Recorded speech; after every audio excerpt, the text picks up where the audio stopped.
आज तक रेडियो सुनता है सारा जहां।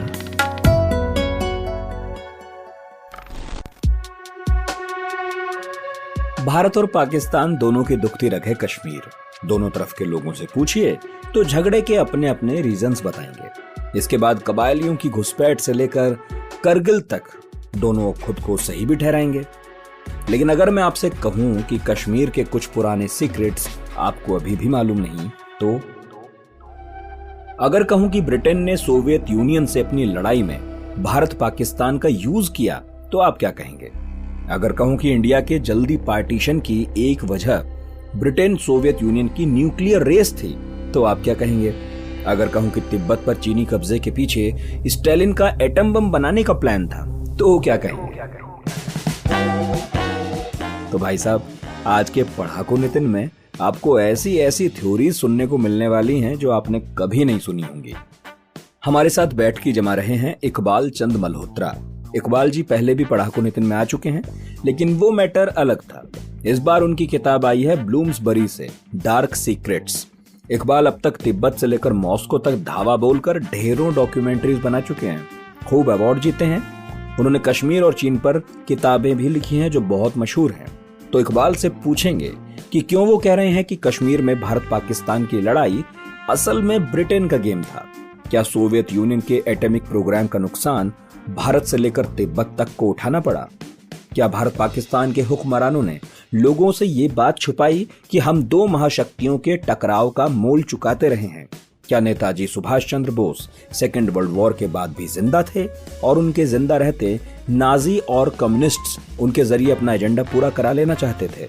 क्या आज भी क्लासिफाइड डॉक्यूमेंट्स में 1940 से लेकर 1950 की असल कहानियां दबी हुई हैं?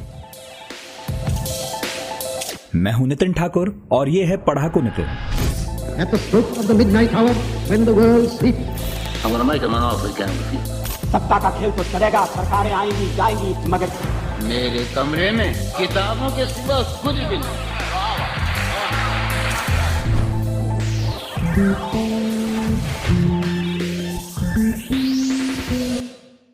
हेलो, नमस्कार इकबाल जी, कैसे हैं? बढ़िया जी नितिन जी। आपकी किताब आई है सर, इसके लिए तो आपको बहुत बहुत शुभकामनाएं। और बहुत जगह देख रहा था, काफी चर्चा है इसकी। डार्क सीक्रेट्स नाम रखा है आपने इसका।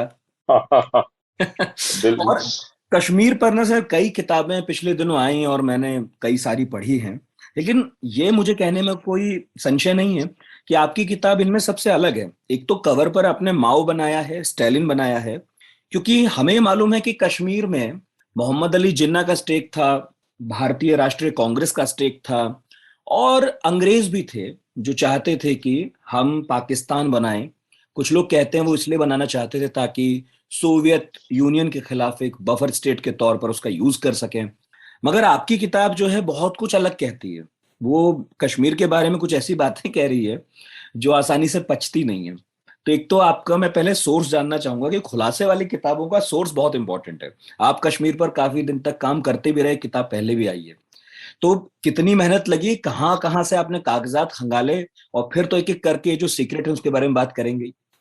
ठीक है, तो मैं आपके सवाल का जवाब देता हूँ। जैसे मैंने इस किताब के इंट्रोडक्शन में लिखा है कि मैं 2014 से ये कश्मीर पे रिसर्च कर रहा हूँ और मैं संतुष्ट नहीं था इस रिसर्च से। मैंने इसमें कम से कम कोई 10 फिल्में बनाई हैं कश्मीर पे, जो कि डिस्कवरी चैनल पे चली हैं, हिस्ट्री चैनल पे चली हैं, इंडिया हेड पे चली हैं और अंतर्राष्ट्रीय स्तर पे चली हैं, और मुझे बहुत अवार्ड्स भी मिले हैं। और मैंने एक किताब कश्मीर पे लिखी है और एक किताब उसके बाद में मैंने चीन पे लिखी थी जिसका संदर्भ भी कश्मीर था पार्टली। तो तब भी मैं संतुष्ट नहीं था क्योंकि कुछ ऐसे सवाल थे जिनके जवाब मेरे पास नहीं थे। तो मैंने फिर एक नए नजरिए से पब्लिक डोमेन में रिसर्च शुरू की, क्योंकि कभी कभी ना हम लोग दूरबीन से एक पॉइंट को देखते हैं और वो दूरबीन से आपको एक टनल विजन नजर आता है, और जो आप दूरबीन हटा लें तो आपको दाएं बाएं भी नजर आता है। तो मैंने एक अप्रोच ये इस्तेमाल किया कि भाई जब कश्मीर का ये विवाद हो रहा था 1947 में, तो इसके दाएं बाएं और क्या चल रहा था। तो उस अप्रोच से मुझे ये नए रहस्य मिले और वो जिसे कहते हैं बिल्कुल काले रहस्य थे, इसलिए मैंने एक किताब का नाम डार्क सीक्रेट्स रखा है। और उन रहस्यों को मैं जैसे कहते हैं ना, छीलता गया छीलता गया छीलता गया छीलता गया, और मुझे एक अद्भुत कहानी मिली। और मैंने कहा ये कहानी जो है ये मुझे दुनिया को बतानी है, मुझे रीडर्स को बतानी है, मुझे भारत के लोगों को और विश्व के लोगों को ये कहानी बतानी है कि ये एक्चुअली भारत का विभाजन कैसे हुआ, क्यों हुआ, और कश्मीर का डिवीजन क्यों हुआ, और उसके पीछे कौन से वो पपेट मास्टर्स थे जो कि अपनी कठपुतलियों को चला रहे थे। हाँ, और मैंने जो आपको आपकी किताब पढ़ी है तो उसमें ये तो पाया है कि सरप्राइजिंगली बहुत सारे ऐसे पात्र हैं उसमें जिनके बारे में हमें नहीं लगता था कि वो कश्मीर में कोई खास इंटरेस्ट लेते होंगे, और जिस वजह से लेते भी हैं वो काफी सार्वजनिक है वो इंटरेस्ट। लेकिन आपकी किताब बताती है कि खास तौर पर ये जो जमीन है कश्मीर की और आसपास की, ये परमाणु बम बनाने के लिहाज से बहुत उर्वरक है। यहाँ पर जो सोवियत यूनियन है, चाइना है, इनफैक्ट ब्रिटिशर्स भी हैं, वो उसे सिर्फ एक ऐसे स्थान के तौर पर नहीं देखते जो भू राजनीतिक तौर पर महत्वपूर्ण है, बल्कि वो ऐसी जगह के तौर पर भी देख रहे हैं जहां से उन्हें बम बनाने के लिए यूरेनियम मिलेगा। ये हमने कभी पढ़ा नहीं था, सुना नहीं था, ये इस किताब से मैंने तो पहली बार कम से कम देखा पढ़ा। तो शुरुआत से शुरू करते हैं। एक्चुअली ये कहानी कब से शुरू होती है? क्या 1947-48 के आसपास या उसके पहले से?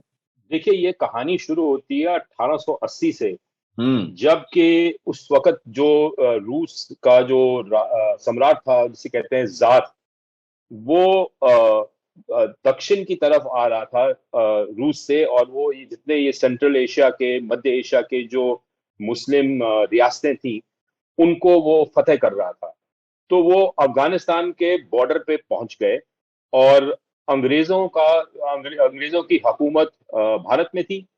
तो अंग्रेजों और रशियंस के बीच में एक संधि हुई, जिसके दौरान अफगानिस्तान एक बफर स्टेट बना रूस और भारत के बीच। अब सवाल पैदा होता है कि रशियंस ने उसके बावजूद भी कई अटेम्प्ट्स किए कि भाई हम हिंदुस्तान में घुसें, क्योंकि जब रशिया में सत्ता बदली 1918 में 17 में, जबकि ये क्रांति लाल हुई। क्रांति हुई वहां हम्म। पे, तो उन लोगों को ब्रिटिश साम्राज्य से लड़ना था। हम्म। और ये जो युद्ध चला, पॉलिटिकल युद्ध था, डिप्लोमेटिक युद्ध था, और ये मतलब जासूसी का युद्ध था, तो वो पूरे विश्व में फैला हुआ था। हम्म। तो रशियंस ने क्या किया कि 1935 में उन्होंने सिंकियांग का जो इलाका था, वो उसमें कोई खास गवर्नेंस नहीं थी, वो एक सिंकियांग किस्म की एग्जैक्टली कहाँ पर है सर, सिंकियांग? सिंकियांग का जो दक्षिण पूर्व बॉर्डर है, वो कश्मीर को टच करता है। ओके। और पूर्व में तिब्बत है, पश्चिम हम्म। में आपके ये सोवियत यूनियन है, सोवियत यूनियन था, अब तो कजाकिस्तान है, और ये किर्गिस्तान है, और ये ताजिकिस्तान है, 3 ये देश हैं। हम्म। और उत्तर में रूस था। तो सिंकियांग में रूसी आए, और उन्होंने वहां पे जब ये दूसरा विश्व युद्ध शुरू हुआ, तो वहां पे सब जगह दुनिया में यूरेनियम की खोज शुरू हो गई, क्योंकि यूरेनियम जो था वो बड़ा कीमती पदार्थ था ये परमाणु बम बनाने के लिए। तो रशियंस को सिंकियांग में 1943 के आसपास ये यूरेनियम मिला। तो एक सेकंड, अब मैं आपको यहाँ रोक रहा हूँ थोड़ा सा, क्योंकि मुझे लगता है कि हाँ, कहीं पर कंफ्यूजन है। आप कह रहे हैं कि 1917-18 में जब सोवियत यूनियन एक तरह से फॉर्म होता है, मतलब वहां पर एक कम्युनिस्ट क्रांति होती है, हाँ, वो सिनकियांग में इंटरेस्टेड है। उन्हें बेसिकली सिनकियांग किसके पास था तब?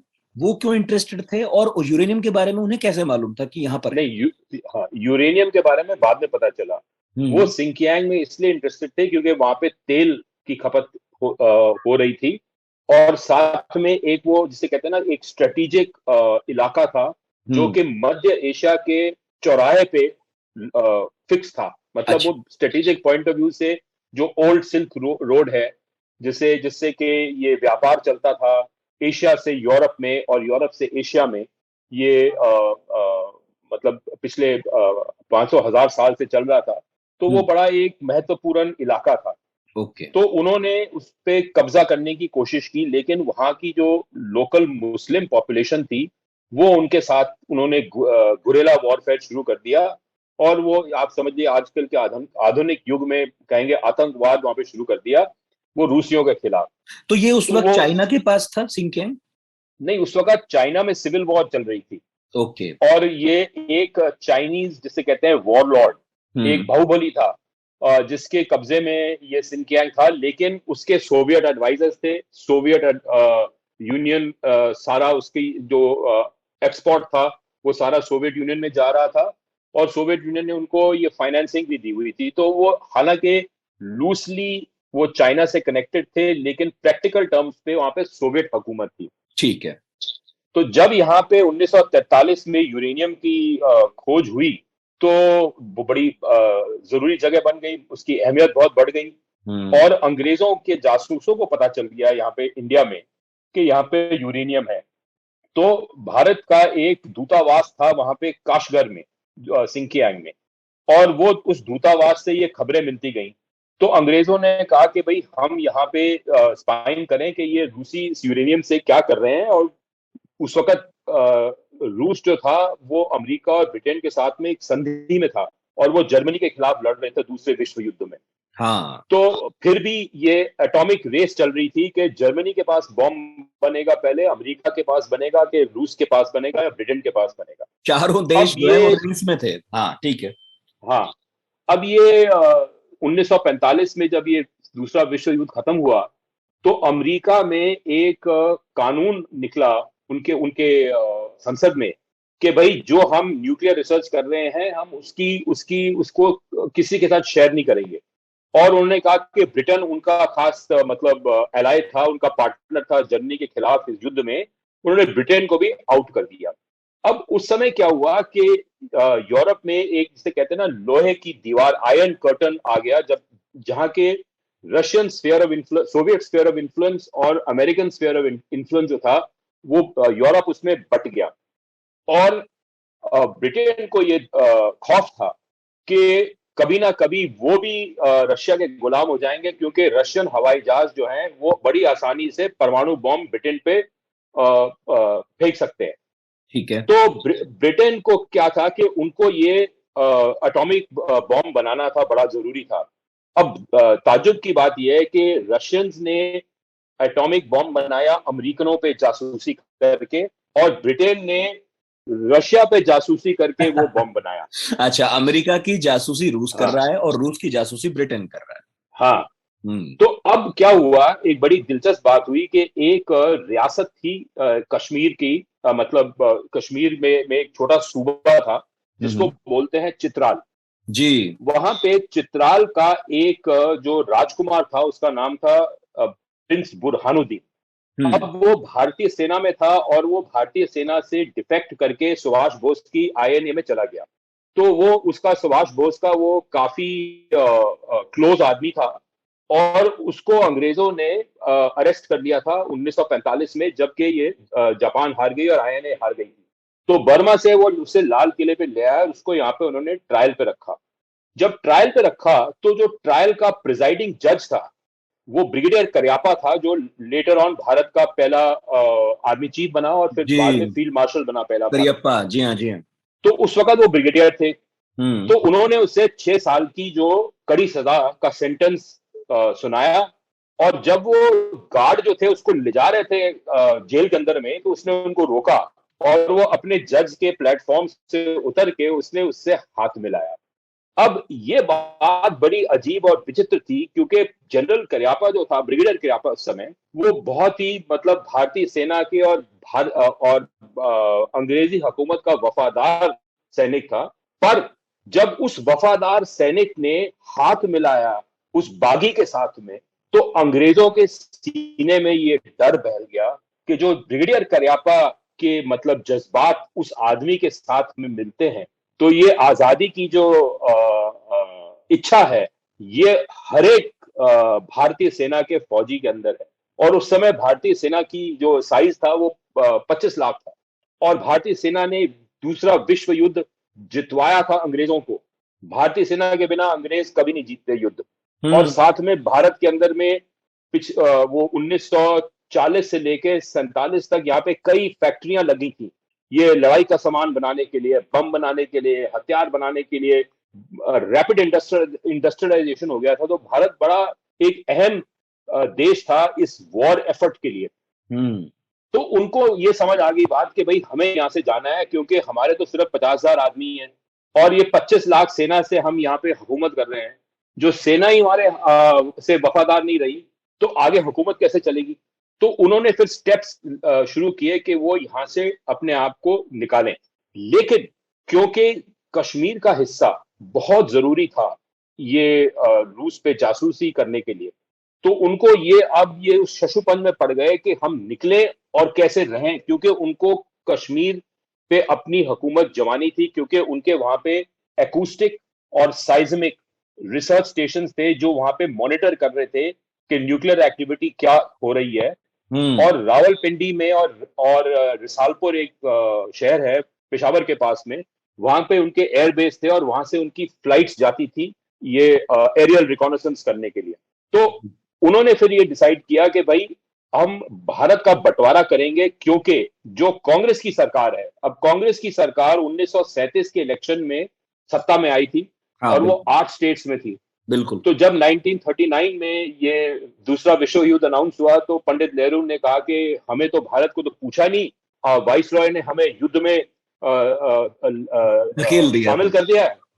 और युद्ध उस वक्त जर्मनी और ब्रिटेन के खिलाफ था, और जो रूस था वो युद्ध में नहीं था, वो जर्मनी का साइलेंट पार्टनर था।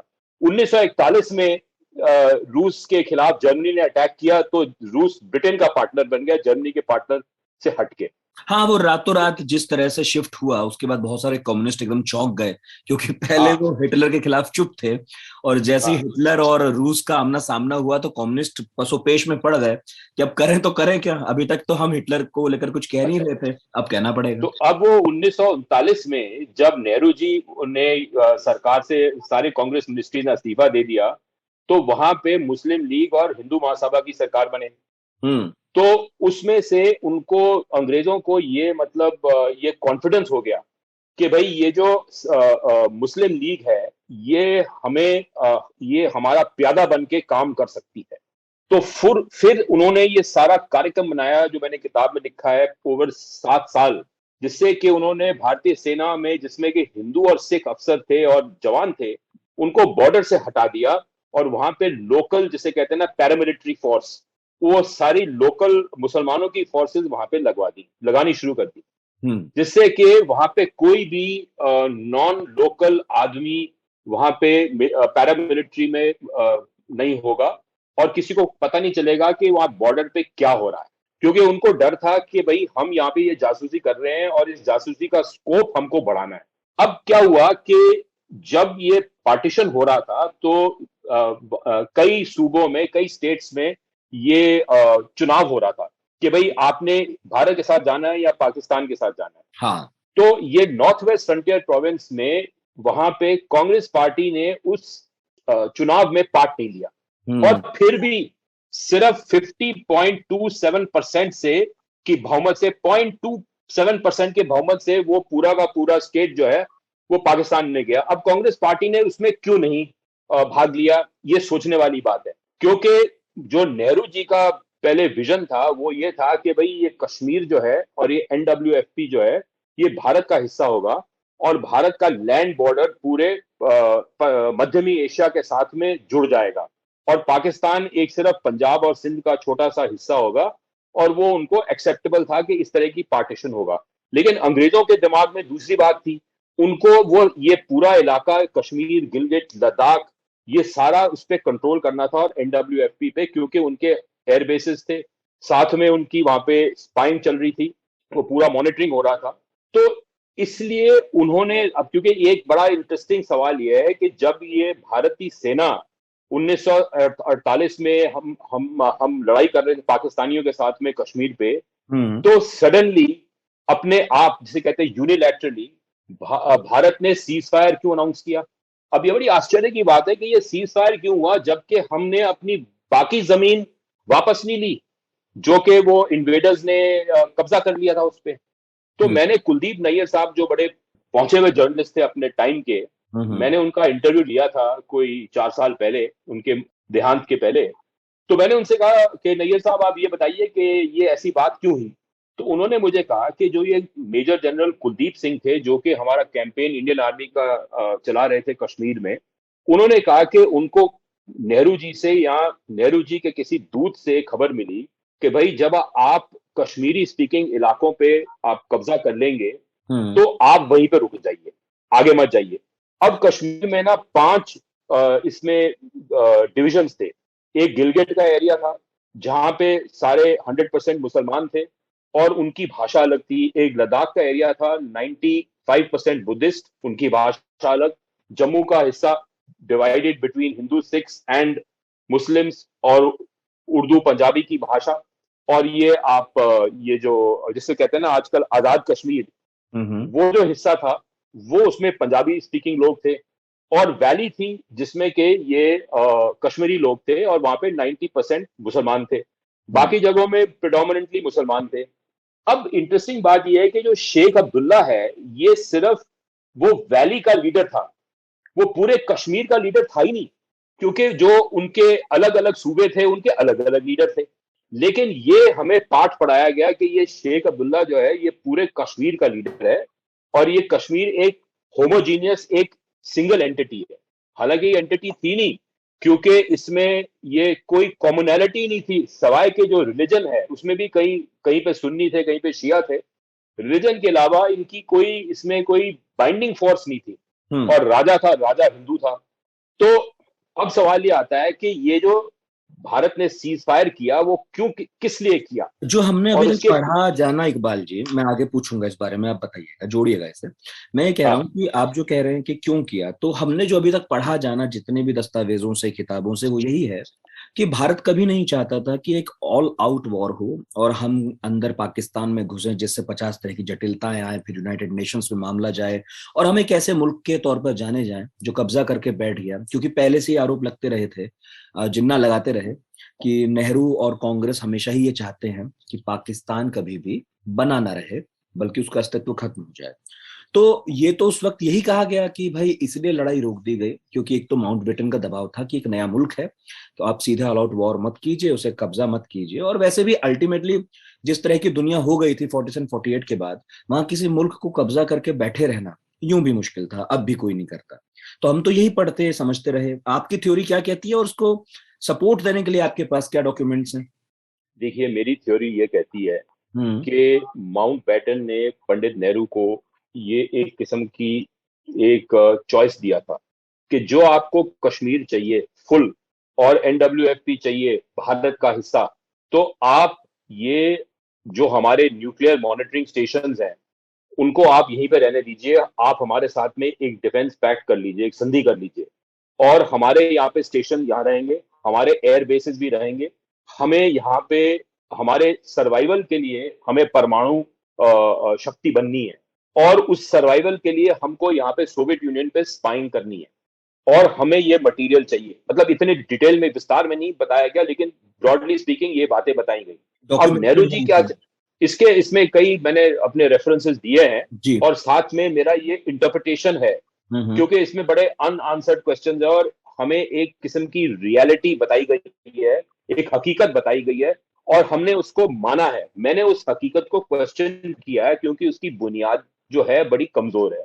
अब हो क्या रहा था कि 1949 में, 1949 में यहाँ पे जब सोवियत यूनियन का पहला परमाणु बॉम्ब एक्सप्लोड हुआ, तो उस समय उनको उनका जो सिस्टम था ये बॉम्ब बनाने का बड़ा इनएफिशिएंट था। उसमें 8 गुना ज्यादा यूरेनियम लगता था कंपेयर टू अमेरिकन बॉम्ब। और उनका जो सिंकियांग में यूरेनियम था वो कम हो रहा था, उसकी मात्रा कम हो रही थी क्योंकि वो उसकी माइनिंग बड़ी कर रहे थे। और उनका ताजिकिस्तान में एक यूरेनियम प्रोसेसिंग प्लांट था। तो उन्होंने फिर सर्वे भी किए थे, एरियल सर्वेज वो कर रहे थे और उन सर्वेस में उनको पता चला कि एक इलाका है जिसे कहते हैं तारिम बेसन, ये सदर्न सिंकियांग में है। और वो तारिम बेसन जो है वो कुछ हिस्सा उसका सिंकियांग में और कुछ हिस्सा उसका अक्साई चिन में आता है।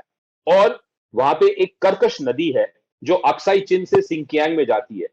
और उस कर्कश नदी से का जो पानी है वो उनके पूरे न्यूक्लियर प्रोग्राम के लिए और उनकी सिंचाई के लिए सिंकियांग में बड़ा जरूरी था, क्योंकि जब वो कर्कश नदी सिंकियांग में जाती है तो वो बढ़ जाती है, एक दाएं मुड़ती है और एक बाएं मुड़ती है। जो जब दाएं मुड़ती है तो एक वो तालाब बनता है जिसे कहते हैं लॉपनॉर, और वहां पे उन्होंने अपना ये टेस्टिंग करनी थी, न्यूक्लियर टेस्टिंग चीनियों की और रशियंस की साथ साथ करनी थी। उस अल्टीमेटली रशियंस निकल गए तो फिर चीनियों ने उस प्रोग्राम को अपने आप पूरा किया। और जब वो बाएं मुड़ता तो वो नदी का जो रुख था वो जाता सिंकियांग में, जहां पे उनकी काफी एग्रीकल्चर थी, सदर्न साउथ वेस्टर्न सिंकियांग में। ठीक है। तो उनको वो इलाका चाहिए था। अब अंग्रेजों को ये पता चल रहा था कि ये सब हो रहा है, और साथ में उनको ये इंफॉर्मेशन प्रोसेस करनी थी जिससे कि उनका अपना प्रोग्राम बनता, और वो उन्होंने 1952 में अपना बम बनाया। अब सवाल पैदा होता है कि आप ये देखिए कि जिस हिसाब से ये सारा पार्टीशन ने स्पीड पकड़ी थी 1945 के बाद में, और अंग्रेजों ने कहा था कि भाई 15 अगस्त को तो हम आपको आजादी दे देंगे, लेकिन 3 साल तक ब्रिटेन का जो राजा है वो भारत का राजा होगा, अलबत्ता उसको एम्परर बुलाया नहीं जाएगा, लेकिन सॉवरेंटी जो थी वो ब्रिटिश के पास थी। हम एक डोमिनियन थे, जैसे कि आज कनाडा है, ऑस्ट्रेलिया है, न्यूजीलैंड है, वो मानते हैं कि ब्रिटेन की महारानी जो है वो सॉवरेन है। तो हालांकि दो देश बने थे 15 अगस्त 1947 को, लेकिन वो दोनों देश भारत और पाकिस्तान, उनका जो सॉवरेन था वो किंग था। और पाकिस्तान को सॉवरेंटी मिली थी 1956 में, जब वो इस्लामिक रिपब्लिक बना था। तब तक ब्रिटेन की महारानी एलिजाबेथ, यही महारानी एलिजाबेथ पाकिस्तान की महारानी थी 1956 तक।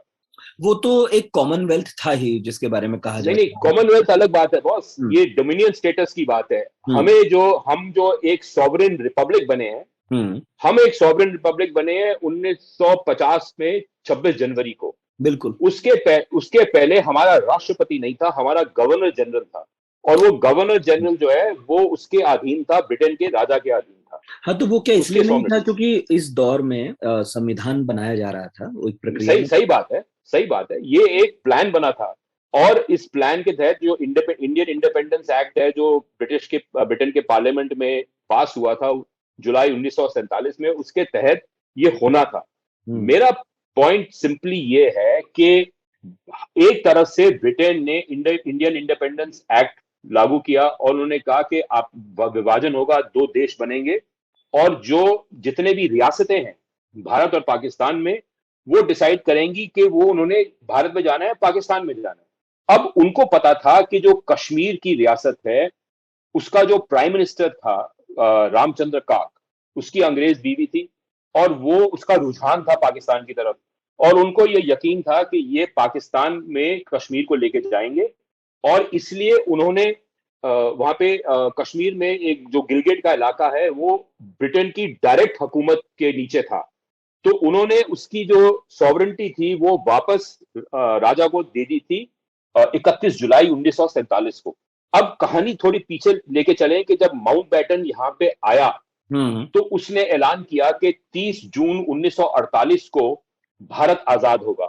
23 मई वो 2 महीने बाद 23 मई 1947 को इंग्लैंड गया, और जब वो वापस आया 3 या 4 जून को, उसने एक प्रेस कॉन्फ्रेंस किया और उसने कहा कि अब तो भाई ये हम आपको आजादी दे रहे हैं 15 अगस्त 1947। हाँ, और पहले दे रहे हैं, बिल्कुल, और 2 महीने में दे रहे हैं आजादी, अब आप अपनी आजादी ले लो। तो क्या हुआ कि जो ये बंटवारा हो रहा था पंजाब और बंगाल का, वो उस बंटवारे की सब बातें भूल गए लोग, और वो आजादी के बारे में सोचने लग गए, क्योंकि उनको सत्ता मिलनी थी, उनको पॉलिटिकल पावर मिलना था।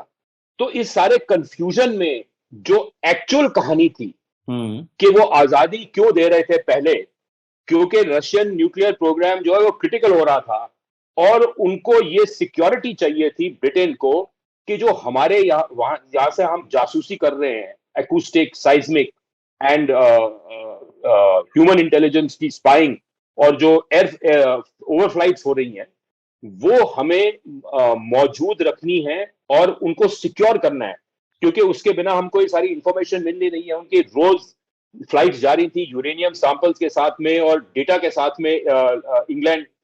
तो वो सारा का जो ट्रैफिक था वो नेहरू जी अ, राजी नहीं थे करने के लिए, उन्हें परमिशन नहीं देनी थी, क्योंकि उनको नॉन अलाइनमेंट की फिलॉसफी भारत में कायम करनी थी, और नॉन अलाइनमेंट के लिए उनको इक्विडिस्टेंट रहना था सोवियत ब्लॉक से और वेस्टर्न ब्लॉक से। तो आप ये और कह रहे हैं चीन, कि मोहम्मद अली जिन्ना इस बात के लिए सहमत थे कि आप हमें पाकिस्तान दे दो और अपने ऑपरेशन यहाँ पर जारी रखो और हमें इससे कोई आपत्ति बिल्कुल। इसलिए क्या हुआ कि उन्होंने क्या किया कि जब ये रामचंद्र काक ने कंफर्म कर दिया कि जी मैं पाकिस्तान में हम कश्मीर को शामिल करेंगे, नहीं? फिर नेहरू जी ने चाल चली और उन्होंने महात्मा गांधी को भेजा श्रीनगर, कश्मीर में और जी। कश्मीर में महात्मा गांधी ने महारानी और महारानी की जो वो भाई था और बाकी जो की लोग थे वहां पे, उनको उन्होंने कन्विंस कर दिया कि भाई तुम ये काक को निकालो और तुम पाकिस्तान से मत जाओ, इंडिया में शामिल हो जाओ। अब क्या हुआ कि वहां पे उनके पास में एक फॉल बैक प्लान था अंग्रेजों के पास, कि भाई जो ये काक निकल गया और फर्ज करो ये इन्होंने भारत को ज्वाइन कर लिया, तो फिर हम क्या करेंगे। अब गिलगिट का इलाका उनके लिए बड़ा जरूरी था, तो उन्होंने वहां पे एक जासूस भेजा 1943 में, उसका नाम था कैप्टन विलियम ब्राउन। वो वहां के 5 जो भाषाएं थी उसमें वो बिल्कुल माहिर था, वो ऐसे बोलता था जैसे कि वो एक लोकल है। बिल्कुल। और उन्होंने क्या किया कि जब ये कबैली का इन्वेजन हुआ तो उस समय ये जो कबैलियों के जो ऑफिसर्स थे वो सारे अंग्रेज थे, और उन्होंने अपनी जो भारतीय सेना की या अंग्रेजी सेना की जो कमीशन थी वो उन्होंने उसको रिजाइन कर दिया था, और वो उस इन्वेजन के जैसे कहते हैं ना मर्सनरीज, वो मर्सनरी लेड इन्वेजन होना था। लेकिन एक भारतीय ऑफिसर था मेजर ओंकार सिंह कलकट, जो कि बन्नू नॉर्थ वेस्ट फ्रंटियर प्रोविंस में पोस्टेड था, और उसकी पोस्टिंग के ट्रांसफर ऑर्डर्स कुछ दिन लेट आए, और इत्तेफाक से उसको पता चल गया कि जो ये इन्वेजन प्लान है, कबैली लेड इन्वेजन प्लान, उसने उसको पूरा दिमाग में उसने खींच लिया। और जब वो भारत आया उसने अपने सुपीरियर ऑफिसर्स को बताया कि भाई ऐसे ऐसा इन्वेजन प्लान है। तो उन्होंने, जो सरदार बलदेव सिंह थे उस समय रक्षा मंत्री, उन्होंने इसको नजरअंदाज कर दिया। उसने कहा ये बचकानी बात बोल रहा है, ये ऐसे ही है, कुछ नहीं होने वाला। 2 दिन बाद आपका इन्वेजन हो गया। फिर पंडित नेहरू ने उसको बुलाया, उनको डांटा, बलदेव सिंह को, और वो जो जर्नल थे उनको डांटा। तो उस प्लान के तहत, वो प्लान जनरल फ्रैंक मैसेरबी ने बनाया था, जो पाकिस्तान आर्मी का चीफ था, और उस प्लान के तहत ये सारा कुछ होना था। पर जब ये एक्सपोज हो गया, अंग्रेजों को पता चल गया ये एक्सपोज हो गया है, तो उन्होंने जो अपने अंग्रेज अफसर थे उनको बोला कि आप स्टैंड डाउन करिए, ये सिर्फ पंजाबी मुसलमानों के जरिए ये पूरे कबैली फौज वहां पे जाएगी। अब वो पठान जो है वो बड़ा एक अंग्रेजों का वफादार था प्राणी, तो उसे पंजाबी पसंद नहीं आए, तो इसलिए वो जो उसकी फोर्स की जो कोहिजिवनेस थी वो नहीं बन पाई, और वो मतलब श्रीनगर तक नहीं पहुंच पाए। बाकी तो सब इतिहास है। तो फिर उन्होंने क्या किया कि वो जो कैप्टन ब्राउन था जो गिलगिट में था, उसने वहां पे बगावत कर ली, और उसके जो सारे मुसलमान सैनिक थे, उसने वो ब्रिगेडियर घनसारा सिंह गवर्नर था महाराजा का, उसने उसको कैद कर लिया और उससे साइन कर दिया कि भाई ये साइन कर दो कि तुम सरेंडर कर रहे हो। और उसने पूरी गिलगिट पे कब्जा कर लिया, और अपने जो उसके मास्टर्स थे पेशावर में। और अंग्रेजों ने क्या किया कि 15 अगस्त को उन्होंने सारे अफसर जो थे नए पाकिस्तान में, जो NWFP में थे और इस एरिया में थे पंजाब में, उन्होंने सब चेंज करके लोकल से सारे अंग्रेज कर दिए, गवर्नर, पुलिस, जितने तमाम अफसर थे। और वो सब लोग वहां पे 1.5 साल रहे वहां पे। उन्होंने पूरा अपना ऑपरेशन किया जिससे कि ये जो डेटा आ रहा था न्यूक्लियर प्रोग्राम से, वो सारा डेटा के उसमें कोई अड़चन ना आए, उसकी फ्लो बिल्कुल स्मूथ रहे। अच्छा, आप जो ये एक डेट लाइन बता रहे हैं भाई, जो सेकेंड वर्ल्ड वॉर था उसमें अमेरिका ने तो जापान पर बम फेंका ही, यानी कि अमेरिका तो इस रेस में आगे निकल ही गया था। इसके बाद सोवियत यूनियन और जर्मनी तबाह हो गया था, तो जाहिर है जर्मनी भी इस रेस से बाहर हो गया। तो अब जो है लड़ाई सोवियत यूनियन और इंग्लैंड के बीच बची थी। सोवियत यूनियन, इंग्लैंड और अमेरिका, मतलब अमेरिका भी इंग्लैंड का पार्टनर था ना। जब जर्मनी पे उन्होंने अमेरिका ने तो बना ही लिया था, अमेरिका ने तो बना ही लिया था, और उसने जापान पर फेंक भी दिया था 45 में। आप जो लड़ाई बता रहे हैं वो बेसिकली 45 के बाद हो रही है इस एरिया में, वाली। तो हाँ मैं जी। ये जानने में उत्सुक हूं कि उस वक्त भी जो इंग्लैंड है यानी जो ब्रिटेन है और जो सोवियत यूनियन है, उनमें राइवलरी चल रही है, और वो सोवियत यूनियन से इंग्लैंड डरा हुआ है। वो ये देख रहा है कि कहीं ये ना बना लें, इनसे पहले हम बना लें, और हमें अब इंडिया छोड़ना पड़ेगा, लेकिन हमें किसी तरह से यहाँ पर रुके रहना है, क्योंकि अगर हम यहाँ नहीं रुके रहे तो इन्हें फ्री हैंड मिल जाएगा। मैं ये बोल रहा हूँ कि यहाँ सब इतना जटिल हो गया है, और ये नेहरू को भी पता था कि ये सब कहानी चल रही है। देश के सामने कभी आया नहीं कि एक लड़ाई ये भी चल रही थी। मतलब मैं बाकी लड़ाइयों को नहीं छोड़ सकता, वो भी हो रही होंगी, वो भी अपनी अपनी एक अलग लड़ाई थी कि मुसलमान चाहते थे पाकिस्तान बने, जिन्ना चाहते थे, जो भी, वो अलग कहानी है।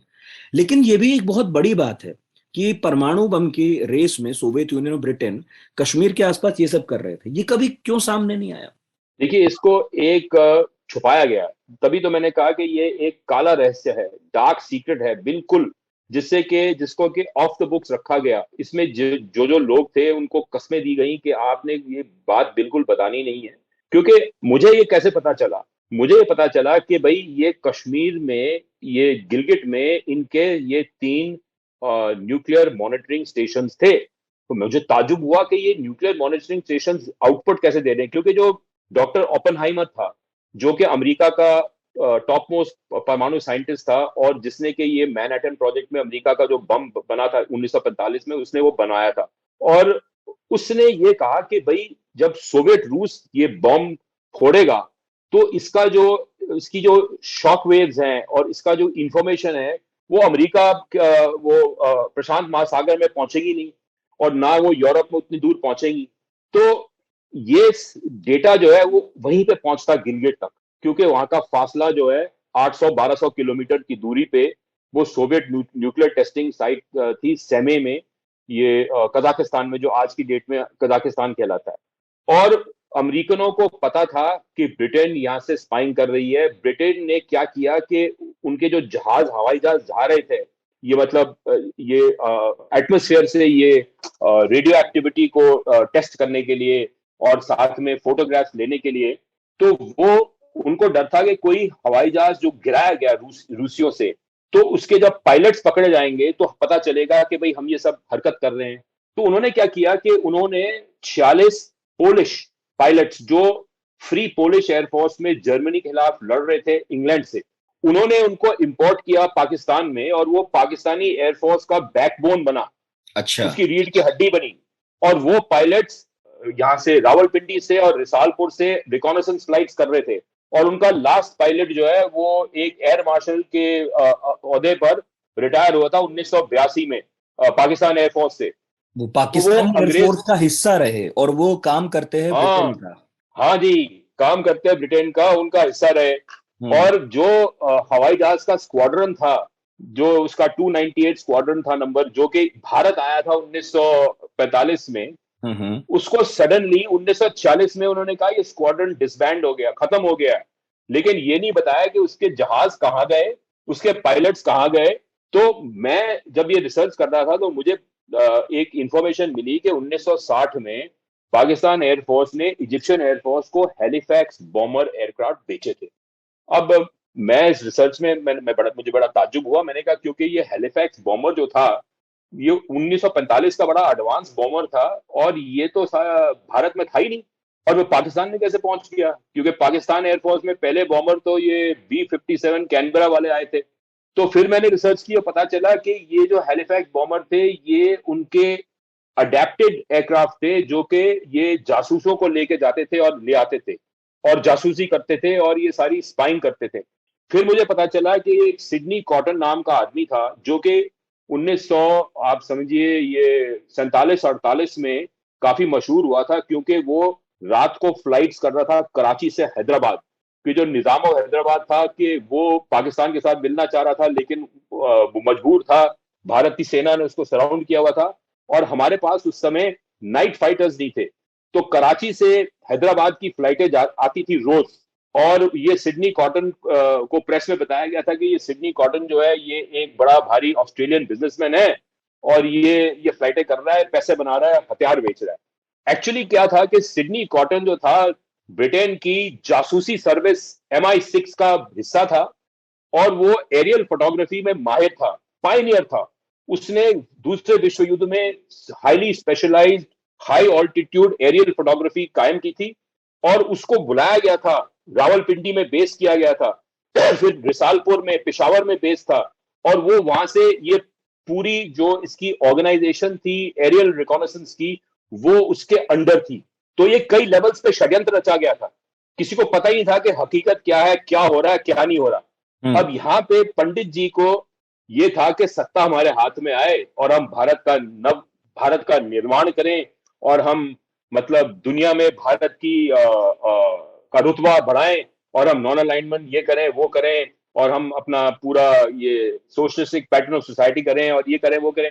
तो ये जो सारी बातें थी उन्होंने इसको इग्नोर कर दिया जो हो रही थी। पर उसका प्रभाव तो आज तक पड़ रहा है भाई, क्योंकि उसी समय जब 1949 में दिसंबर की 12 तारीख को माओ सी तुंग रशिया गया, और उसको स्टालिन ने बोला कि भाई तुम अपनी सेना भेजो यहाँ पे तिब्बत में। हालांकि ये जो पश्चिमी तिब्बत है उसमें कोई ना बंदा ना बंदे की जात है, सिर्फ 5% आबादी है। हाँ हाँ हाँ। 5% आबादी है। मैं वहां गया हूँ, मैं तो कैलाश की वो यात्रा पे गया था, तो आगे से मैं ड्राइव करके 200-250 किलोमीटर आगे चला गया देखने के लिए। वहां पे बंजर जगह थी, ये 20 साल पहले की बात है। बिल्कुल। तो उन्होंने वहां पे तिब्बत में क्या हासिल करना था, पश्चिमी तिब्बत में जहां कोई बंदे ही नहीं थे, सारा दलाई लामा और वो सारे पूरब में थे, तो उसने कहा था कि वहां पे भारतीय सेना की टुकड़ी है। वो टुकड़ी 1901 से वहां पे थी, 100-150 सोल्जर थे, कंपनी थी। उसका जो मेजर था इंचार्ज 1947 से 54 तक, वो उससे मैंने इंटरव्यू किया था, मैंने एक फिल्म बनाई थी, मेजर कृष्णात्री उसका नाम था। उसने कहा था कि हमें पता चला कि ये चाइनीज आ रहे हैं 1939 में, हमने यहाँ पे दिल्ली में बताया कि चीनी यहाँ पे तिब्बत में आ गए हैं। उन्होंने कहा वेट एंड वॉच। वो वेट एंड वॉच कर रहे हैं 1950 में, और आज तक हम लोग वेट एंड वॉच कर रहे हैं, दुनिया बदल रही है। तो वो जो चाइनीज टुकड़ी थी, वो मुझे उसका सबूत मिला, कौन सी टुकड़ी, उसका कमांडिंग ऑफिसर कौन था, वो आए, और उन्होंने फिर इंजीनियर्स की टुकड़ी भी बुलाई, वो सड़क उन्होंने बनाई, क्योंकि वहां से आक्साई चिन से जो ये यूरेनियम और जो है जो माइन हो रहा था, इसकी जो कान थी, माइन था, वो उसको फिर वहां से ट्रांसपोर्ट कर रहे थे बाई रोड टू ताजिकिस्तान। तो वो पूरी रोड जो है वो आक्साई चिन से एक्चुअली फिर बाएं हाथ को मुड़ती है, और खोजान जो जगह है ताजिकिस्तान में, वहां पे ये यूरेनियम सप्लाई हो रहा था, यूरेनियम प्रोसेसिंग प्लांट में सोवियत यूनियन के। मतलब बेसिकली आप कह रहे हैं कि स्टालिन बम बनाना चाहता था और उसने चीन का इसमें साथ लिया, और तिब्बत को कब्जाया जो चीन ने, वो स्टालिन के कहने पर, क्योंकि वहां जो एरिया था वहां यूरेनियम होता था उसके आसपास, ये सिंकियांग, तिब्बत और आक्साई चिन, वो पूरे अच्छा, वहां अभी पे। सिंकियांग कहाँ है? अब क्या उसकी स्थिति है? सिंकियांग में देखिए, आप बड़ा मशहूर है कि वहां पे जो उसकी जो एथनिक पॉपुलेशन है मुसलमानों की, युगिर जो मुसलमान है, बिल्कुल, वो कोई 20-30 लाख युगिरों को उन्होंने लेबर कैंप्स में डाला हुआ है। उनकी जो मतलब हिम्मत को तोड़ना चाह रहे हैं, और उनको मतलब री इंडोक्ट्रिनेशन कर रहे हैं, ताकि वो मतलब अपने धर्म को छोड़ दें और चीन में मिल जाएं। लेकिन उनकी जो मतलब एथनिसिटी है वो चीनियों से बड़ा अलग है। वो तो आमतौर के सेंट्रल एशियन के मुसलमानों की तरह है, क्योंकि उन्हीं की नस्ल है वो उस इलाके में। तो सिंकियांग आजकल उस संघर्ष का थिएटर है। हाँ, उसका पार्ट है। अच्छा, तो फिर बेसिकली ये जो यूरेनियम निकला सिंकियांग से, वही बेसिकली स्रोत बना क्या रूस के परमाणु बम का? बिल्कुल। वो 5 सालों से 1950, 51, 52, 53, 54 में जब स्टालिन के मरने के बाद में माओ ने कहा कि भाई अब बहुत हो गया, क्योंकि 100% जो सारे पदार्थ निकले थे वहां से, यूरेनियम था, वहां से थोरियम था, वहां से मॉलिब्डेनम था, वहां से जिंक था, वहां से सोना था, वहां से तेल था, 100% जो था वहां जा रहा था सोवियत यूनियन। और उन्होंने कहा था कि हम आपको इस किले में पैसा देंगे। पैसा उन्होंने कहा कैश नहीं देंगे, हम आपको हथियार देंगे। माओ की इच्छा थी कि भाई मैं ये हथियार ले लूं और अब शक्तिशाली देश बन जाऊं। तो अच्छा, उसके बाद फिर देखा, माओ की कोई हाँ, महत्वाकांक्षा नहीं थी बम बनाने की कि हम बना लेते हैं? माओ की महत्वाकांक्षा थी, उसने भी अपने बंदे वहीं भेजे। वो उसका एक आदमी था जिसका मैंने नाम जिक्र किया, सैन कियांग, वो भी वहां आया, उन्होंने अपनी पूरा प्रोग्राम बनाया। और मैं आपको बताऊं कि 1962 की लड़ाई इसलिए हुई थी, ये मैंने मेरी पहली किताब में रेड फेयर में लिखा गया है, क्योंकि वहां पे हमारे जो एरियल रिकॉनेसेंस के स्क्वाड्रन थे वो वहां पे एरियल रिकॉनेसेंस कर रहे थे, और माओ को ये बात हजम नहीं हो रही थी कि कल को पता चल जाए कि हमारा प्रोग्राम यहाँ पे आ रहा है, ये फोटोग्राफ्स मिल जाए, क्योंकि जो फोटोग्राफ्स भारतीय वायुसेना ले रही थी वो इंटेलिजेंस ब्यूरो के थ्रू लंदन को जा रही थी। अब बड़ी विचित्र बात यह है कि 1947 से लेके 1971 तक ब्रिटिश सीक्रेट सर्विस का एक आदमी लाइजन अफसर यहाँ पे दिल्ली में पोस्टेड था 24 साल के लिए, और उसका काम था रोज सुबह आईबी हेडक्वार्टर में जाना और वहां से जो भी कम्युनिस्ट देशों की जासूसी मिलती है, खास करके चीन की और आसपास का जो इलाका था, उसकी रिपोर्ट उसने लंदन भेज देनी। अब वहां से जो रशिया के जासूस थे उनको पता चल जाता था कि ये जो इंफॉर्मेशन है ये भारत से आई है, और उन्होंने जो चाइना की रेलेवेंट इंफॉर्मेशन थी वो चाइना को दे देते थे। तो चाइना को पता चल गया कि भारतीय वायुसेना ने एरियल फोटोग्राफी और एरियल रिकॉनेसेंस किया है ये नॉर के इलाके का, और उन्होंने कम से कम 1960 से 62 तक करीबन 300 बार प्रोटेस्ट किया ये एक्सटर्नल अफेयर्स मिनिस्ट्री को कि आपने हमारी एयर स्पेस का वायलेशन किया है। भाई जब एयर स्पेस का वायलेशन हो रहा है तो आप अपने फाइटर भेज नहीं सकते उनको हमारे भारतीय वायुसेना के हवाई जहाजों को गिराने के लिए, क्योंकि आपके कोई फाइटर थे नहीं, ना तो आपकी तोपें हैं जो हवाई जहाज को गिरा सकती हैं। तो ये बड़ा भारी षड्यंत्र रचा गया था कि हमने अपने 62 में चाइना के खिलाफ ये भारतीय वायुसेना को इस्तेमाल नहीं किया, क्योंकि हमें डर था, कृष्णा मेनन को डर था कि रिटेलिएशन में चीन जो है वो अपने बॉम्बर भेज के यहाँ मद्रास तक बॉम्ब कर देंगे।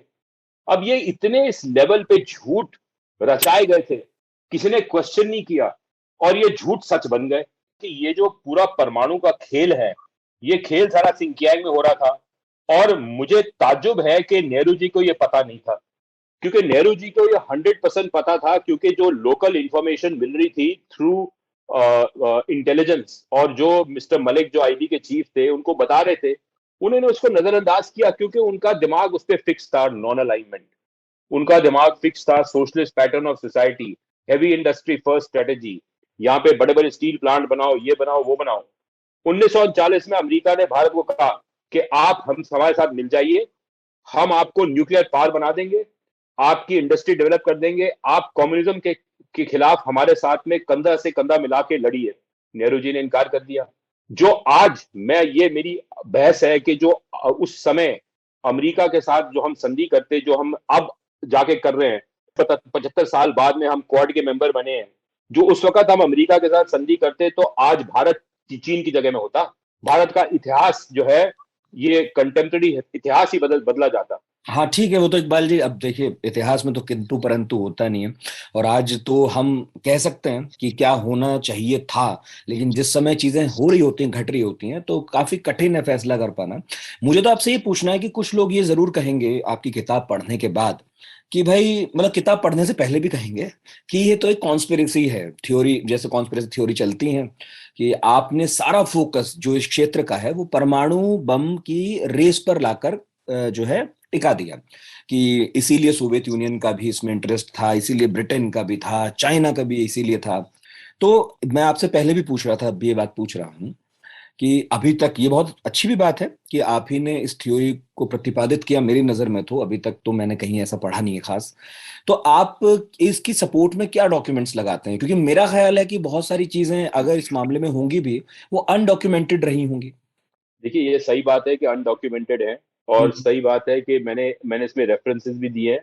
और आप मैं आपको एक सवाल पूछूंगा, और ये है कि अक्टूबर 1 1949 को चाइना में कम्युनिस्ट पार्टी सत्ता में आती है, क्रांति के जरिए, सिविल वॉर के जरिए।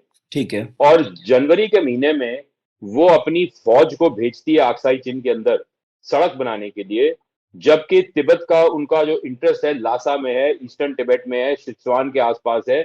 उस बंजर इलाके में उनको पागल कुत्ते ने काटा था कि वो सड़क बना के वहां जा रहे हैं, कंप्लीटली वीरान जगह के अंदर। वो किस लिए वहां पे गए?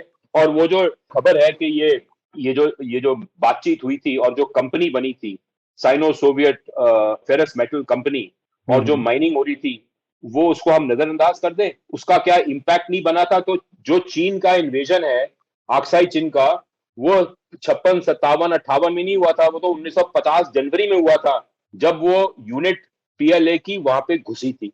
अब वो किस लिए घुसी थी, उसका क्या रीजन क्या था? तो आप जब जब ये हम्म। मैंने इसको साबित किया रेफरेंसेस से कि ये आए थे वहां पे माइनिंग करने के लिए। आज तक वो लोग हमसे लड़ रहे हैं। आज तो वो माइनिंग की जगह, मिनरल्स की जगह में पानी के ऊपर लड़ाई है, वो अलग बात है। लेकिन उस वीरान जंगल में देखिए, मैं वहां पे 2002 में गया था, और तिब्बत में ताशी लुम्पो से जब मैं मानसरोवर तालाब के पास गया और कैलाश पर्वत के पास गया, तो 1000 किलोमीटर की कच्ची सड़क थी। कच्ची सड़क, ये तो नई सड़क बनी है, इसके 2002 के बाद में बननी शुरू हुई है। तो आप ये बताइए कि उस कच्ची सड़क में, उस वीरान इलाके में उन्होंने किसने जाना था, क्या काम था उनका?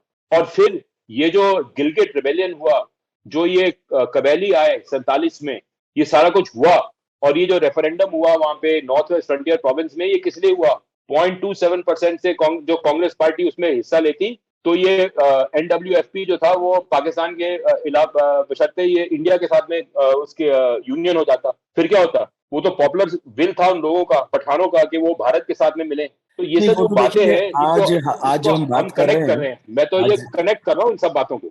नहीं, ठीक है, आज जो हम बात कर रहे हैं, खान अब्दुल गफ्फार खान साहब का दिन भी है आज। और उन्होंने उस वक्त कहा भी था कि हम लोगों को तो आपने अनाथ छोड़ दिया। तो ये तो प्रश्न है इतिहास के, अक्सर कहा जाता है, पूछा जाता है, जो आप पूछ रहे हैं आपके पास तो फिर भी इसका एक जवाब है आपकी थ्योरी के जरिए।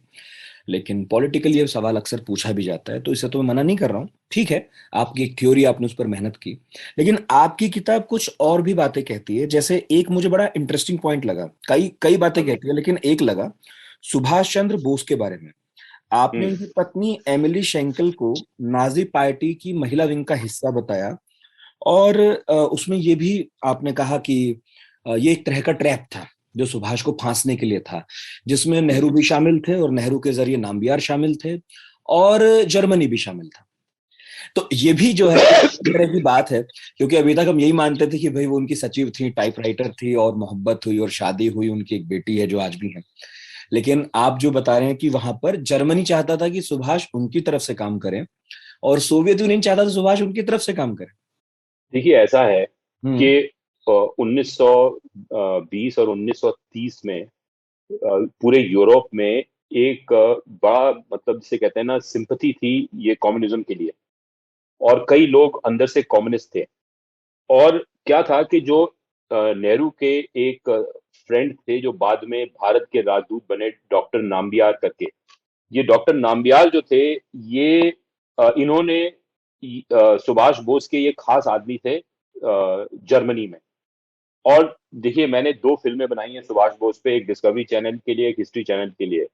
और मैंने ये मेरा मेरा ये थीसिस है कि सुभाष बोस जो है वो प्लेन क्रैश में मरा नहीं था, क्योंकि उस दिन कोई प्लेन क्रैश हुआ नहीं है। और ये बोस कमीशन ने ये साबित कर लिया कि जो टाइपे में, जो ताइवान का कैपिटल है, वहां पे उस 18 अगस्त को कोई प्लेन क्रैश नहीं हुआ। मुखर्जी कमीशन की और बात कर रहे हैं शायद आप। मुखर्जी कमीशन की बात कर रहा हूँ, हाँ, वो कोई प्लेन क्रैश हुआ नहीं।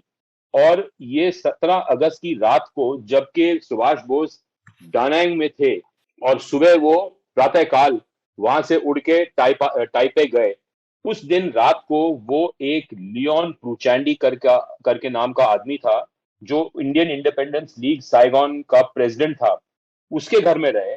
उसकी बेटी ने अपने बेटे को बताया, और उसके बेटे ने मेरी फिल्म में इंटरव्यू दिया कि भाई, मेरी माँ ने मुझे कहा कि 17 अगस्त 1945 की रात को सुभाष बोस जो है वो मेरे नाना के घर में उसने रात गुजारी, और 18 अगस्त 1945 को वो सिंगापुर गया।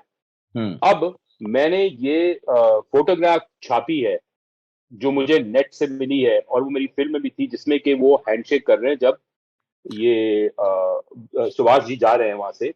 और जो हबीबुर रहमान है, जो कि प्लेन क्रैश में था, वो भी उस फोटोग्राफ में है, और वो 18 अगस्त की फोटोग्राफ है। हालांकि मेरे पास उसकी डेट नहीं है, लेकिन वो फेयरवेल फोटोग्राफ है। फिर ऐसा है कि एक कलकत्ता पुलिस का इंस्पेक्टर था, और वो इंस्पेक्टर जो है वो उसने एक बयान दिया एक अखबार को 1968 में, कि मैं एक गार्ड था ये कैदियों के कैंप में जहाँ पे जापानी कैदी थे लड़ाई के बाद 1945 में। और वहां पे एक मुझे कैदी मिला जिसने कि मुझे कहा कि ये जो 2 तलवारें मेरे पास है ये तुम रख लो भाई, ये सुभाष नेताजी बोस की तलवारें हैं। और मैं उनका ड्राइवर था और मैंने उनको Japanese military headquarters Raffles college Singapore 18 अगस्त 1945 को मैं उसको लेके गया और केपल हार्बर में मैंने उनको दे दिया और वो एक सबमरीन वहां में बैठ के वहां से निकल गए। उन्होंने मुझे ये तोहफा दिया। अब सवाल ये पैदा होता है कि लोगों को पता भी नहीं है कि दूसरे विश्व युद्ध में पेनांग में मलेशिया में 43 जर्मन सबमरीन थे और उनका बेस था और वो पूरी की पूरी जो अमेरिकन और ब्रिटिश शिपिंग थी उसको वो निशाना बना रहे थे। अब उनका एक सबमरीन जिसका नंबर है UIT-25, वो सबमरीन जो है वो 30 अगस्त 1945 को रशिया और जापान के बीच में सी ऑफ जापान में उसने एक अमेरिकन फोटोग्राफिक रिकॉनेसेंस हवाई जहाज को मार गिराया।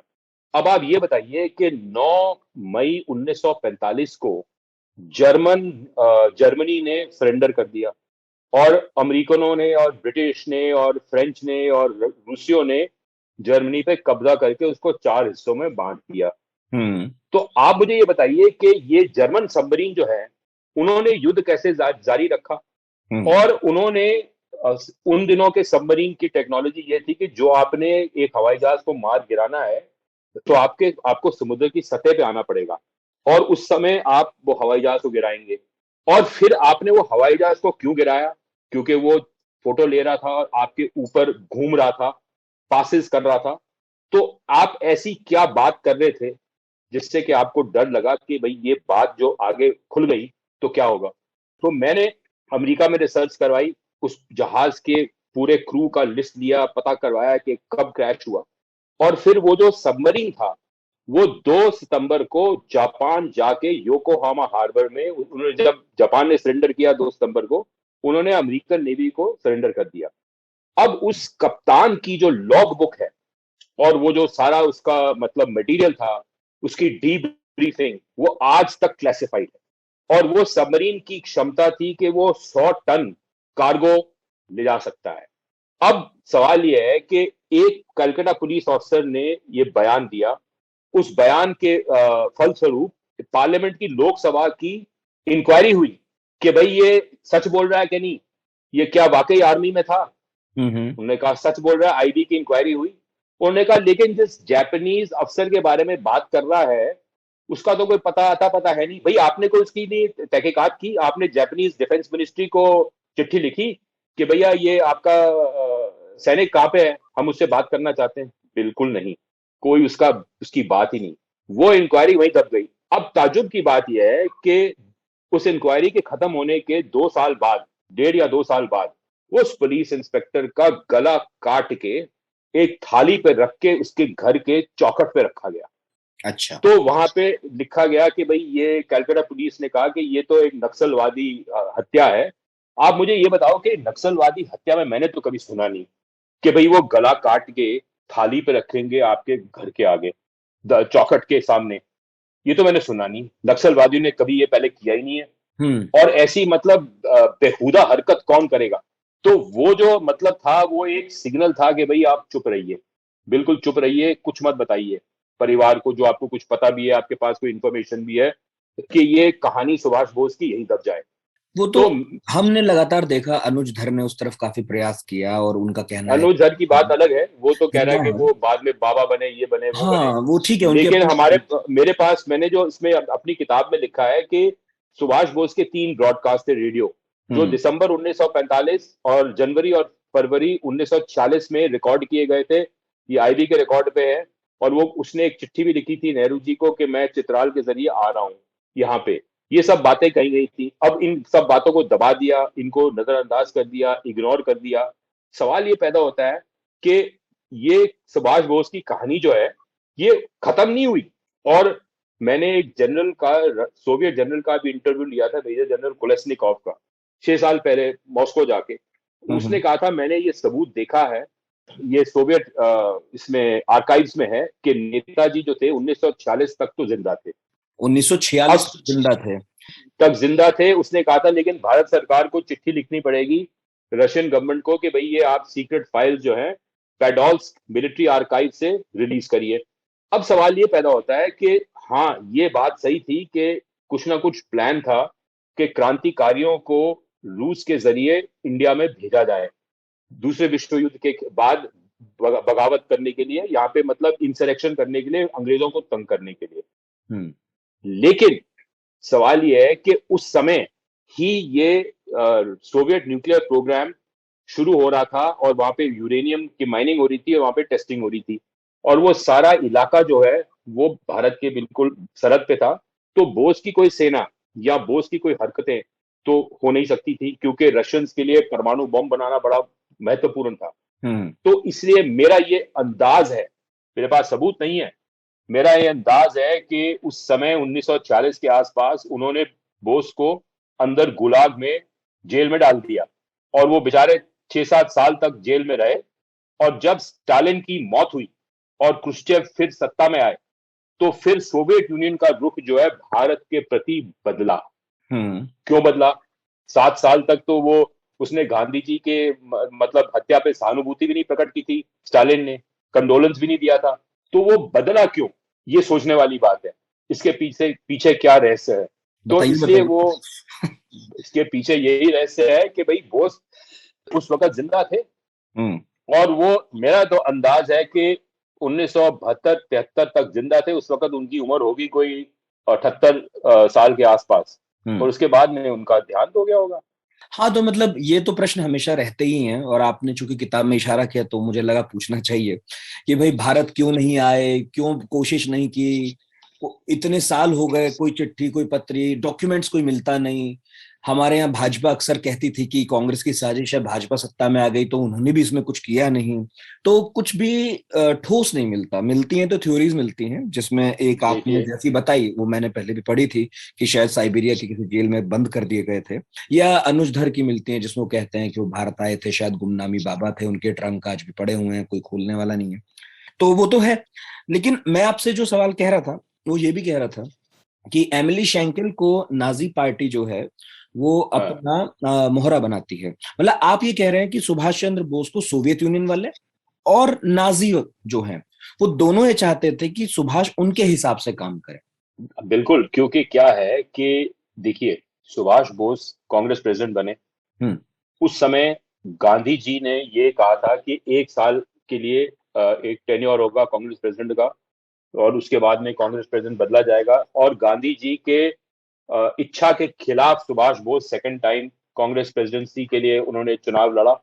1939 में वो जीते और उसके बाद में क्या हुआ कि गांधी जी ने बोस को पार्टी से निकाल दिया। अब जो बोस मतलब गांधी जी का इतना प्यारा था तो गांधी जी ने उसको पार्टी से क्यों निकाला? क्योंकि ये सबूत है और आप कम्युनिस्ट सर्कल्स में जाइए, ये सबूत है, ये बहस बनती है कि बोस जो है उसने जब वो सत्ता में आया, जब कांग्रेस प्रेसिडेंट बना तो उसने कई सारे कम्युनिस्टों को कांग्रेस पार्टी में भर्ती किया और उनका मकसद ये था कि कांग्रेस पार्टी में कू करें और कांग्रेस पार्टी की सत्ता जो है उनके हाथ में आ जाए। और ये मतलब उसके बाद में वो नाकामयाब रहे। 39 में, 73 में फिर से कम्युनिस्ट घुस गए कांग्रेस पार्टी के अंदर में, जब मोहन कुमारमंगलम थे और वो बाकी Mohan Dharia, all these ex communists, वो सारे घुस गए कांग्रेस पार्टी में।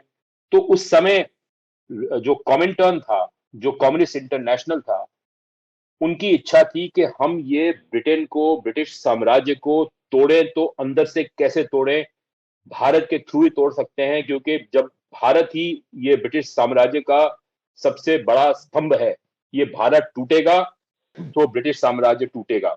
तो वो आप देखिए एमएन रॉय जो कि कम्युनिस्ट पार्टी के फाउंडिंग मेंबर थे, 2 फाउंडर्स थे, वो एमएन रॉय में से एक था, वो भी कांग्रेस पार्टी में घुसा। अंडमान से जितने बंदे निकले वहां से जो कम्युनिस्ट पार्टी के मेंबर थे सारे उसमें घुस गए कांग्रेस पार्टी के अंदर में। इवन ये मेरा ख्याल है ये केरला के चीफ मिनिस्टर थे, वो भी कांग्रेस पार्टी में घुसे थे उन दिनों में, फिर वापस वो कम्युनिस्ट पार्टी में चले गए। तो ये एक अटेम्प्ट था कि हम कांग्रेस पार्टी का जो पॉपुलर बेस है उस बेस को हम कैप्चर कर लें और उसके जरिए हम लाल क्रांति भारत में लेके आए। अच्छा। लेकिन गांधी जी ने सारी अपनी उम्र दे दी इसके लिए, तो उनको किसने बताया कि बोस की पूरी कहानी और उसके बैकग्राउंड किसने बताया? अंग्रेजों ने बताया, और किसने बताया होगा? अच्छा, तो आप ये कह रहे हैं, मतलब आपसे सुन रहा हूं मैं ये वाली बात कि भाई सुभाष चंद्र बोस को एक तरह से कम्युनिस्ट इस्तेमाल करना चाहते थे। नहीं, और इस्तेमाल नहीं, देखिए ये गलत वर्ड है। मैंने अच्छा। ये कहा है कि सुभाष चंद्र बोस जो थे वो वामपंथी विचारधारा के व्यक्ति थे। अच्छा। उनका गांधी जी से फर्क ये था कि उन्होंने किताब लिखी थी, the journey of an Indian Pilgrim. उसमें उन्होंने हम्म। कहा कि भारत में आजादी सिर्फ आर्म्ड स्ट्रगल से हो सकती है, हम्म। हथियारों से हो सकती है, हम्म। नॉन वायलेंस भारत के लिए नहीं है। और हम्म। गांधी जी जो थे वो नॉन वायलेंस के प्रचारक थे। तो उनकी आइडियोलॉजी में, उनकी सोच में फर्क था गांधी जी से। हालांकि हाँ, प्यार मतलब था, मोहब्बत मैं थी, बोल रहा था पार्टी में कि एक ही थी। सोवियत यूनियन जो है वो तो पूरी दुनिया क्रांति चाहता था, और भारत में वो जो क्रांति लाना चाहता था उसको ये समझ में आया कि कांग्रेस एक मंच हो सकता है, लेकिन देखिए, वो तब बोस हो सकता है बोस जब हमसे बोस सहमत कोई बोस व्यक्ति उस पर शासन कर बोस रहा हो। नहीं, देखिए, बोस विलिंगली अपने आप को मैनिपुलेट नहीं होने देते। और मैं ऑब्वियसली, ये बिल्कुल। समझता हूँ बड़े स्ट्रांग विल्ड आदमी थे। पर हम्म। जब आपके यहाँ पे साथी जैसे एम एन रॉय है, बाकी जो सारे कम्युनिस्ट घुसे वो वामपंथी विचारधारा के, तो उसका उनके प्रभाव से, उनके विचार से, रोज उनसे बहस करके ये वाद विवाद होता था उन दिनों में काफी सारा। तो उस वाद विवाद के दौरान आपका रुझान जाता है उस साइड में, तो वो चाहते थे कि उनका रुझान जाए सोवियत रूस की तरफ।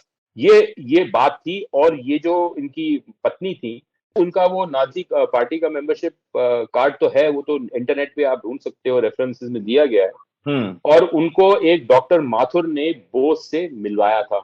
अब देखिए, मोहब्बत कभी भी हो सकती है। और बोस को क्या पता था कि वो, मतलब उनका एक मकसद था। क्योंकि सवाल यह है कि जब वो उनकी पत्नी दूसरे विश्व युद्ध के बाद में उनको वियना में नौकरी मिली थी, पोस्ट एंड टेलीग्राफ डिपार्टमेंट में। और 1956 तक सोवियत यूनियन जो है वो वियना के अंदर में था। जो ऑस्ट्रिया है वो सोवियत यूनियन के स्फीयर ऑफ इन्फ्लुएंस में था, सोवियत सेना वहां थी। 1956 में वो ऑस्ट्रिया छोड़ के चली गई। हम्म। तो उनके बारे में कुछ खबर ही नहीं है कि क्या हुआ, क्या नहीं हुआ, क्या कहानी है। ये मतलब इतने इसमें छुपे हुए सच हैं, कुछ हम कह नहीं सकते। लेकिन ये बात जरूर है कि Comintern and through M N Roy and other communist, और ये जो बाकी नेता थे, अक्सर ये जो बंदा था अफगानिस्तान में जो कि बोस को सरहद के पार ले गया था, भगत राम तलवार, वो भी तो कम्युनिस्ट पार्टी का मेंबर था। हाँ, वो तो बिल्कुल थे, वो कीर्ति किसान पार्टी के भी मेंबर थे ही। हाँ, और वो एक और सदाजी थे, ये अख्तर सिंह चिन्ना, चिन्ना वो जी। भी बोस को ले, वो स्टालिन को मिलने गए, वो भी थे। उनके सारे जो रिकॉर्ड्स हैं वो सारे कम्युनिस्ट पार्टी नहीं, आर्काइव में वो तो हाँ, क्लासिफाइड है। वो उसमें कोई दो राय नहीं है कि जब बोस भारत से बाहर निकलना चाहते थे उसमें कम्युनिस्ट ने उनका बड़ा साथ दिया। और भाई वो तो वैसे भी सोवियत यूनियन के उस हिस्से में जाना ही चाहते थे, तो कम्युनिस्ट उनका साथ देते भी, उन्हें मालूम था कि हमारे यहाँ के कम्युनिस्ट जो है बहुत। और जो नेताजी जब 12 दिन मॉस्को में थे, जब हम्म। अफगानिस्तान से बर्लिन जा रहे थे, तो उन 12 दिनों में वो किसको मिले, किससे बातचीत की, उसका कोई रेफरेंस नहीं है, कहीं दुनिया में नहीं रेफरेंस। आप ये बताइए कि 12 दिन में बोस जैसा आदमी, जो लीडर है, हम्म। कांग्रेस प्रेसिडेंट रह चुका है, वो एस्केप करके इंडिया से जर्मनी जा रहा है, हम्म। 12 दिन मॉस्को में रुकता है, तो कुछ नहीं किया उसने, किसी से बात नहीं की, कोई रेफरेंस नहीं है, क्या कॉन्वर्सेशन हुआ, किससे मिला, कुछ नहीं, हम्म। No reference. ये एक बड़ी भारी मिस्ट्री है। आप बताइए, वो तो है। क्या ये मुमकिन है कि बोस वहां पे टूरिस्ट की तरह बैठे रहते 12 दिन? नहीं, जाहिर है वो, भाई जर्मनी गए तो मिले, सबको मालूम है हिटलर से मुलाकात हुई, सब जापान गए तो सबको मालूम है तोजो से मिले, जापानी संसद को उन्होंने संबोधित किया। अब वो वहां जब मॉस्को में थे तो जाहिर है वहां भी कुछ ना कुछ हुआ ही होगा। ऐसा तो नहीं हुआ होगा कि वो वहां पहुंचे और जो देखिए, बोस जो हैं वो भारत के one of the greatest leaders of the 20th century in the world, पूरे विश्व में। उन्होंने मतलब जर्मनी से, जापान से, ब्रिटेन से, सबसे के लीडर से उन्होंने विवाद विवाद किया, बातचीत की, उनके विचारधारा समझी, अपनी विचारधारा प्रकट की। मतलब वो ऐसा आदमी कभी कभी पैदा होता है किसी युग में। सच है।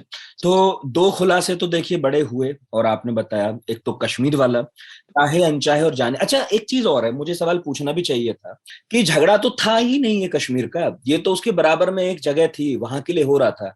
कश्मीर इसमें कहाँ इफेक्ट हो गया? मतलब कश्मीर इसलिए हो गया बस क्योंकि कश्मीर उसके एकदम पास था। कश्मीर उसके पास था, कश्मीर में उसके बेस थे, ब्रिटेन बेस के थे। 3 बेस थे हम्म। जहां से वो मॉनिटरिंग कर रहा था। साथ में वहां के ओवर फ्लाइट्स हो रही थी कश्मीर के ओवर, साथ में उनके वहां पे जासूसी चल रही थी, साथ में जो लद्दाख का हिस्सा था उसके अंदर में यूरेनियम था। इकबाल जी, लेकिन ना महाराजा हरि सिंह बोले, ना उसके बाद कोई बोला, कर्ण सिंह भी नहीं बोला। महाराजा हरि सिंह को ये पता ही नहीं था हाँ, कि ये और सब हो रहा है। महाराजा शेख हरि सिंह अब्दुल्ला, वहां वैली में बैठे थे, उनको क्या पता कि वहां पे लद्दाख में क्या हो रहा है। शेख अब्दुल्ला भी नहीं बोले उसके बाद। उसको क्या पता शेख अब्दुल्ला को क्या हो रहा है, वो तो अपने सत्ता में आने की उसमें उसमें मशरूफ था, हम्म। उसके अंदर में सत्ता में आने के लिए। वो नेहरू तो तो बोले ही आंदोलन नहीं। लड़ ठीक है, नेहरू भी नहीं बोले, कांग्रेस उस समय की बोली नहीं। नेहरू क्यों बोलेंगे, उनको ठीक सत्ता है। में आना था। ठीक है। नेहरू को सत्ता में आना था, और उनको नॉन पाकिस्तान भी अलाइनमेंट नहीं करना बोला, था। पाकिस्तान भी आज तक नहीं बोला। आप ये बताइए कि ब्रिटेन का आज तक पाकिस्तान की तरफ रुझान इतना क्यों है, इतना प्रेम क्यों है? वो तो आरोप आप लगाता है बताइए। भारत की तरफ रुझान है। उसका कैसे पता करेंगे कि रुझान किस पाकिस्तान तरफ? क्या बोलेगा? पाकिस्तान तो शुक्रगुजार था कि अंग्रेज वो माई बाप करे, जिन्ना क्या था, अंग्रेजों का कठपुतली था। नहीं, अभी तो कुछ चिट्ठियां आई हैं सामने जिसमें चर्चिल और जिन्ना साहब की खतो खिताबत है। ये भी एक नया, मतलब मैं तो बोल ही रहा हूँ कि बहुत सारी चीजें कभी बाहर आई ही नहीं। और वो चर्चिल और जिन्ना साहब के बीच में जो चिट्ठियां इधर उधर हुई हैं, वो भी बड़ी गुप्त हैं, क्योंकि जिन्ना ने चर्चिल का नाम लेके नहीं लिखी, बल्कि उनकी एक सचिव थी, उनका उनके नाम से चिट्ठियां जाती थी। तो अब हाँ, ये कहा जा रहा है कि चर्चिल का भी बहुत बड़ा हाथ था जिन्ना को कन्विंस करने में कि भाई पाकिस्तान मांगो आप। तो देखो जैसे जो आपने ये हम्म। हाँ, जो ये लॉर्ड इसमें था ना, जो हम्म। माउंट बैटन का नंबर 2 था, वो चर्चिल का खास आदमी था। और मैंने आपको मेरी किताब में एक फोटो छपी है, चर्चिल, माउंट बैटन और लॉर्ड इसमें। हम्म। और चर्चिल ने एटली को बोला था, उनका कंसेंसस था, पॉलिटिकल कंसेंसस, कि ब्रिटेन ने परमाणु हथियार बनाना है और उसके लिए उसने साम दाम दंड भेद का प्रयोग करना है, चाहे कुछ हो जाए। हमको ये, हमारी ये सर्वाइवल की बात है, एग्जिस्टेंशियल क्राइसिस है, हमने परमाणु हथियार बनाना ही बनाना है। और इसलिए उन्होंने पाकिस्तान को क्रिएट किया, और पाकिस्तान के सारे जो जितने भी नेता थे 1947 से लेके 1956 तक, वो सारे उनके प्यादे थे, हम्म। अंग्रेजों के। तो फाइनली अंग्रेज जो चाहते थे वो हो पाया आपके वो हिसाब क्या से? हो पाया? उन्होंने परमाणु हथियार बना लिए और हमारा बेड़ा गर्क कर गए। आज तक हमारा यहाँ पे प्रॉब्लम पड़ रही है, 75 साल हो गए इस बात को। कश्मीर की। आज तक कश्मीर का हिस्सा नहीं बना, और साथ में जो देश के विभाजन का जो असर है वो आज तक सियासी तौर पे आपको नजर आ रहा है। हम्म। और खासकर आप जो कह रहे हैं कि भाई वो जो कबायली हमला है जिस पर हम आज भी कितनी बहस करते हैं, दरअसल उसके तो पीछे अंग्रेज थे। वो ही उसे करवाना चाहते थे, और उसमें जो इंटरेस्ट थे छिपे हुए वो थे उसके पीछे। राइट। बिल्कुल, तो सौ दो चीजें, फीसदी जी, तो दो चीजें डिस्कस की हमने। एक तो कश्मीर की वो लड़ाई जिसमें जाने अनजाने भारत पाकिस्तान दरअसल केवल मोहरा बनकर रह गए, और लड़ाई तो कोई और कर रहा था और किसी और वजह से कर रहा था। दूसरा, आपने सुभाष चंद्र बोस के बारे में भी कहा कि वो बाद में जिंदा थे, जैसा कि बहुत सारे लोग कहते हैं, लेकिन आपकी अपनी थ्योरी है। कोई और खुलासा जो आपने इस किताब में किया हो, भले उसके बारे में विस्तार से ना बताएं, क्योंकि कुछ तो किताब में ही लोगों को पढ़ना चाहिए। नहीं। इसमें तो मेन बात तो यही है कि पूरी कहानी है, मैंने आपको बताया वो जो पोलिश ऑफिसर्स थे हम्म। जो पाकिस्तान एयरफोर्स पाकिस्तान में की सेवा भर्ती में हो रहे। गए। हम्म। हाँ, और जो ये सारी मतलब ये इसको ना, मैंने जितने भी इसके बिंदु थे ना, बिंदुओं को ज्वाइन किया है, और बिंदुओं को ज्वाइन करके एक तस्वीर रची है। और फिर मुझे बिल्कुल। ये नजर आया कि ये मतलब खेल क्या था इसमें, और आक्साई चिन्ह का महत्व क्या था, हम्म। और आज भी उसका महत्व क्या है। और हमारे देश में ऐसे कई फैसले लिए गए जो कि बड़े विचित्र हैं, और किसी के पास उनका जवाब नहीं है, और कोई उनको क्वेश्चन नहीं करता। तो डार्क सीक्रेट जो है इकबाल चंद मल्होत्रा जी की, वो उन्हें क्वेश्चन करती है, कई खुलासे करती है। उनका अपना एक तरीका है रिसर्च करने का, और कई सालों से वो लगातार कश्मीर पर रिसर्च कर रहे थे। चाइना पर अक्सर वो बड़े अधिकार से बोलते हैं, और ये बड़ी अच्छी बात है कि इस तरह की किताबें सामने आ रही हैं। कुछ ऐसे प्रश्न हैं जो अनुत्तरित हैं, उनका जवाब देने की कोशिश हो रही है। आप सहमत हो ना हो ये आप पर है, लेकिन मेरा कहना है कि किताबें पढ़ना चाहिए, क्योंकि वो कई सवालों का जवाब देती हैं, और कई सवाल खड़े भी करते हैं। बहुत बहुत शुक्रिया इकबाल जी आपका। बहुत बहुत धन्यवाद, बहुत बहुत धन्यवाद। और पढ़ाकू नितिन, आपको इस बार का कैसा लगा? इकबाल जी ने जो खुलासे किए वो कैसे लगे, प्लीज बताइएगा radio@aajtak.com पर। इसके अलावा पढ़ाकू पार्टी हमारा जो टेलीग्राम चैनल है वो प्लीज ज्वाइन कर लीजिए और वहां भी बताइएगा कि आपको आज की बातचीत कैसी लगी। अपना बहुत ख्याल रखिए, अगले गुरुवार फिर मुलाकात होगी, तब तक सुनते रहिए आज तक रेडियो। मेरे पास ना काम बहुत है और आंखें मेरी हमेशा ऑक्यूपाइड रहती हैं। ऑफिस में स्क्रीन देखो, ड्राइव करते हुए सड़क देखो, फिर घर आकर खाना बनाओ, पर कान मेरे फ्री रहते हैं। इन कान से भी मैं बहुत काम करती हूँ, मास्क टिकाती हूँ, चश्मा लगाती हूँ और सुनती हूँ आज तक रेडियो, क्योंकि पॉडकास्ट की बात ही अलग है। आप भी सुनकर देखो आज तक रेडियो, सुनता है सारा जहां।